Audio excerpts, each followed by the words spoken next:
நம்மளுடைய இந்த social media படை அதுதான் இந்தியாவிலேயே மிகப்பெரிய படைன்னு சொல்கிறாங்க. இது நம்ம சொல்கிறத விட மற்றவங்களே அதை பார்த்து தெரிஞ்சுக்கிறாங்க.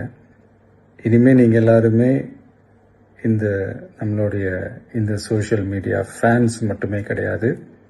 என்னை பொறுத்த வரைக்கும் நீங்கள் எல்லாருமே நம்ம கட்சியினுடைய வர்ச்சுவல் வாரியர்ஸ். அப்படிதான் உங்க எல்லாரையுமே நான் கூப்பிடணும்னு ஆசைப்படுறேன். Virtual warriors. ஓகே தானே? பிடிச்சிருக்கு தானே? ஸோ நம்மளுடைய ஐடி ரிங்னாலே ரொம்ப டீசெண்டாக டிக்னிஃபைடாக இருக்கணும் அப்படின்னு எல்லாருமே சொல்லணும். அதை மைண்டில் வச்சுக்கிட்டு எல்லாருமே ஒர்க் பண்ணுங்கள். கூடிய சீக்கிரமே உங்கள் எல்லாரையும் நான் மீட் பண்ணுறேன். அது வரைக்கும் உங்கள் எல்லாருக்கும் என்னுடைய ஆல் தி பெஸ்ட். வெற்றி நிச்சயம்.